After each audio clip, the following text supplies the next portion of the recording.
Ça fait 3 fois que je tourne cette vidéo. Je vous arrête tout de suite, le MacBook Pro 13 pouces M2 aujourd'hui n'est pas une bonne idée. Alors non pas parce que j'ai raté toutes mes prises, mais parce que j'ai vu plusieurs vidéos YouTube entre temps qui m'ont fait un peu changer d'avis.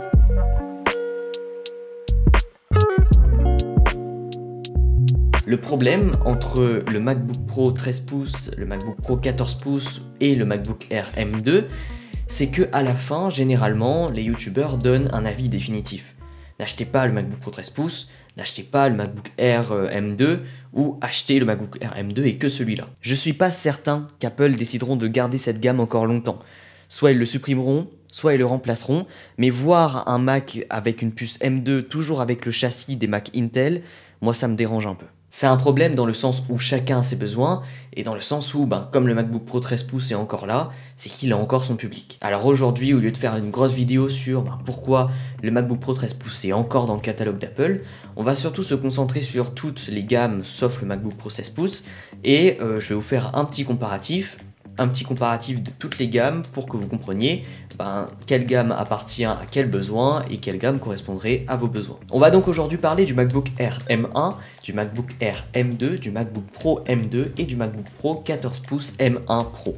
Ça devient compliqué. Alors je commence tout de suite avec le MacBook Air M1. Je vais vous afficher juste à côté toutes les caractéristiques pour pas que vous vous perdez et sachez que j'ai fait une comparaison entre le premier prix et avec un autre prix qui est un prix avec une configuration beaucoup plus poussée, c'est-à-dire 16 Go de RAM et 512 Go de stockage, et ce pour tous les ordinateurs, qui est une configuration qui pour moi tiendra beaucoup plus dans le temps. Sachant que je vous déconseille fortement d'acheter un Mac avec 8 Go de RAM et 200 et quelques Go de stockage, je vais me baser principalement sur la config que j'ai faite à côté, c'est-à-dire 16 Go de RAM et 512 Go de stockage, qui est une configuration qui vous durera beaucoup plus longtemps et à défaut de vous durer beaucoup plus longtemps sera un peu plus performante. Donc le MacBook Air M1, il a l'ancien design, le design des ordinateurs Intel, donc pas de MagSafe, pas de grande révolution au niveau du design. Il coûte 1199 € pour sa configuration de base et 1659 € pour une bonne configuration que je vous conseille très fortement d'acheter, c'est-à-dire 16 Go de RAM et 512 Go de stockage. Concernant le MacBook Air M2, nouveau design, MagSafe, 1080p, nouvelle puce M2 qui est un peu plus puissante que la M1. Je vais pas vous faire tous les caractéristiques, mais sachez que la M2 est certes plus puissante que la M1, mais reste toujours moins performante que la M1 Pro. On ne compare pas une M2 à une M1 Pro. 1499 € en configuration de base, soit 300 € du MacBook Air M1 et 1959 € en bonne configuration, donc avec le processeur M2 de base, 16 Go de RAM et 512 Go de stockage. Cette configuration que je vous conseille d'acheter fortement. Donc on voit quand même qu'entre le MacBook Air M1 et le M2, on a 300 € de différence. Alors qu'est-ce qui justifie ces 300 € de différence? Justement ce nouveau design, ces nouveaux ports MagSafe et cette nouvelle puce M2, la 1080p, etc. Le MacBook Pro M2 est à 1599 € de base, donc à 400 € du M1 et très étonnant à 100 € du M2, donc vraiment pas beaucoup. Il a bien sûr l'ancien design, mais avec cette fois-ci une puce M2, et il est à 2059 € avec une bonne config, donc 16 Go de RAM et 512 Go de stockage. Alors le fait que le MacBook Pro 13 pouces M2 soit à 100 € du MacBook Air M2, on peut se demander qu'est-ce qu'il a de plus, ou qu'est-ce que j'achète entre le MacBook Air M2 et le MacBook Pro M2. Enfin le MacBook Pro 14 pouces M1 Pro, lui il regroupe toutes les caractéristiques, c'est-à-dire tous les nouveaux designs avec une puce beaucoup plus puissante, c'est-à-dire du M1 Pro et un achat de base à 16 Go de RAM et 512 Go de stockage qui est lui à 2249 €. Et vous verrez que quand on compare un MacBook Pro M2 à une bonne config qui vous durera dans le temps et un MacBook Pro 14 pouces, il n'y a pas énormément de différence. Alors, si on récapitule, on a un MacBook Air M1 à 1659 € pour une très bonne config qui vous durera dans le temps et que je vous conseille très vivement d'acheter et de ne pas prendre l'entrée de gamme. Un MacBook Air à 1959 €, un MacBook Pro M2 13 pouces à 2059 € et un MacBook Pro 14 pouces à 2249 €. On commence notre comparaison avec le MacBook Air M1, qui est quand même puissant, qui a une puce qui est maîtrisée par Apple et qui va répondre quand même à la totalité, voire la quasi-totalité de vos besoins. Ce MacBook Air, il est fait pour les personnes qui se fichent du nouveau design, d'une caméra 1080p ou du MagSafe, on s'en fiche, on branche, qui n'a pas forcément besoin de tous les ports Thunderbolt disponibles, qui a besoin d'un ordinateur par exemple pour travailler, un étudiant ou quelqu'un qui en a besoin pour le bureau, un ordinateur d'appoint pour regarder des vidéos, pour faire quelques petits montages ou quelques petites retouches photos. Rien de bien extraordinaire, mais quand même, il peut aller loin. Si vous voulez pousser votre ordinateur plus loin, on arrive cette fois-ci au MacBook Air M2, qui sera certes plus puissant que le M1, mais il ne faut pas oublier que ce sont des MacBook Air et que si vous poussez trop loin votre ordinateur, il va commencer à chauffer. Et c'est là que vient l'avantage des MacBook Pro. Passons maintenant au MacBook Air M2 et au MacBook Pro M2. Que ce soit en configuration de base ou en configuration poussée, le MacBook Air M2 est à 100 € du MacBook Pro M2. Donc pour 100 € de plus, vous avez un MacBook Pro. Alors qu'est-ce qui va justifier ces 100 €?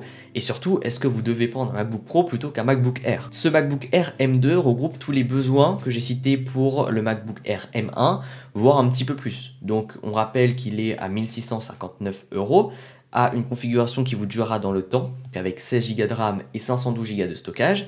Si vous avez besoin d'une meilleure caméra, si vous avez besoin d'un MagSafe, si vous avez envie d'avoir le nouveau design et une puce qui vous durera beaucoup plus longtemps, ben ça peut être une bonne option. Vous allez pouvoir le pousser un peu plus loin, donc notamment au niveau de montage vidéo, de retouche photo, de logiciels de musique, mais si vous faites vraiment ça d'une manière intensive, je vous déconseille très fortement de prendre un MacBook Air. Même si le prix est plus alléchant, et même s'il a le nouveau design, même s'il a la nouvelle puce. Il peut convenir totalement à un étudiant qui a peut-être un peu plus d'argent à dépenser pour avoir un ordinateur qui lui dure dans le temps, ou tout simplement un ordinateur de travail. Maintenant, prendre le MacBook Pro M2 13 pouces, c'est un MacBook Pro en fait pour les débutants, pour un premier prix dans l'entrée de gamme des MacBook Pro, pour des personnes, des professionnels débutants qui veulent pas se ruiner, mais quand même entrer dans la gamme d'Apple avec un MacBook Pro. C'est une très bonne option. Il faut savoir que le MacBook Pro 13 pouces a un meilleur écran et surtout un meilleur refroidissement que les MacBook Air. Donc, disclaimer tout de suite, si vous avez besoin d'une configuration plus poussée que celle que je vous ai proposée avec le MacBook Air M2, c'est-à-dire 16 Go de RAM et 512 Go de stockage, ne prenez pas un MacBook Air. Si vos besoins sont supplémentaires à 16 Go de RAM, 512 Go de stockage et que vous savez que vous allez pousser un petit peu votre ordinateur, booster le MacBook Air ne servira à rien parce qu'il va commencer à chauffer et la puce va perdre de l'efficacité. Mais ce que je veux vous dire, c'est que si vous avez besoin de plus que cette configuration sur le nouveau MacBook Air, alors il va falloir prendre un MacBook Pro. Ce MacBook Pro n'a pas de MagSafe, a toujours l'ancien design, a toujours une caméra en 720p, mais a un meilleur écran. Il est plutôt destiné à avoir de la puissance et surtout un meilleur refroidissement qui fera la grosse différence avec un MacBook Air M2. Le MacBook Pro 13 pouces est un ancien Mac.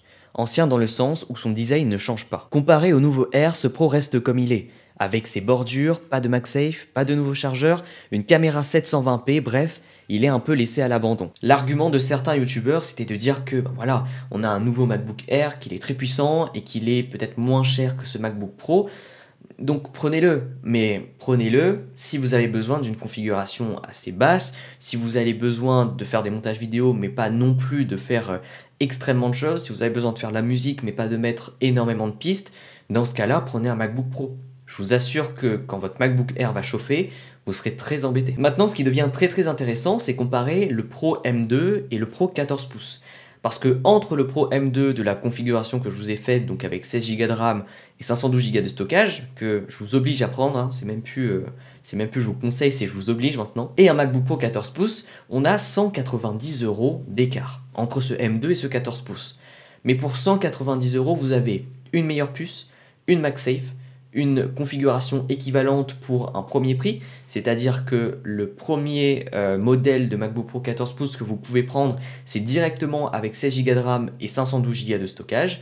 Et bien sûr, en fait, tout ce que reprend le nouveau MacBook Air niveau design et plus de puissance avec un M1 Pro. Donc pour 190 €, vous aurez un ordinateur plus puissant, avec les nouvelles technologies, avec le nouveau design, et qui vous dure surtout plus longtemps. C'est pour ça que si vous hésitez fortement entre un MacBook Pro 13 pouces et un MacBook Pro 14 pouces, déjà, je vous déconseille de prendre un MacBook Pro 13 pouces à 8 Go de RAM et 200 et quelques Go de stockage. C'est totalement inutile. Encore, si vous n'avez pas beaucoup de besoins, mais vraiment pas beaucoup de besoins sur un MacBook Air, vous pouvez prendre cette configuration. Ça vous reviendra déjà moins cher, mais ça ne vous tiendra pas forcément très longtemps dans le temps. Mais pour un MacBook Pro, si vous avez besoin d'un MacBook Pro 13 pouces, c'est que votre configuration un peu meilleure sur le MacBook Air ne vous suffira pas et que je vous dis, ne boostez pas trop un MacBook Air, vu que si vous le boostez, c'est que vous avez des besoins supplémentaires, et si vous donnez ces besoins supplémentaires à ce MacBook Air, il va chauffer, il va être très désagréable à l'utilisation, et sa puce va perdre de son efficacité. Et pour le MacBook Pro 13 pouces, ne prenez pas le 8 Go de stockage, vous avez donc besoin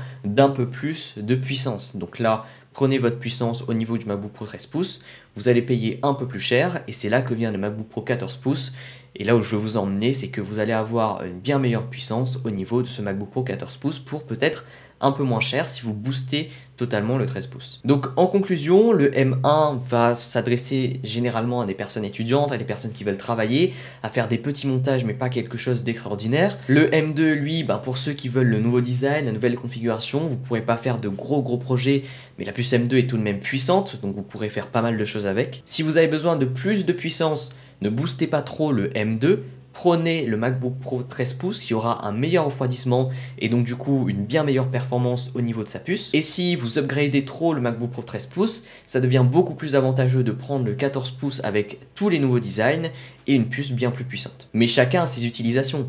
Si vous voulez prendre le premier prix d'un MacBook Air M1 ou d'un MacBook Air M2, il n'y a pas de problème. Mais je vous conseille fortement de prendre 16 Go de RAM et 512 Go de stockage. Vous allez durer beaucoup plus longtemps avec votre ordinateur. Apple sait exactement ce qu'il fait. Il fallait trouver un point avec un prix un peu plus abordable pour commencer la gamme des MacBook Pro. En tout cas, merci de m'avoir écouté. C'était Sonrek. N'hésitez pas à vous abonner, à lâcher votre plus beau pouce bleu. Au moment où je tourne cette vidéo, on a passé le cap des 100 abonnés. Ça me fait extrêmement plaisir. Et moi, je vous dis à la prochaine pour une nouvelle vidéo. Bye tout le monde.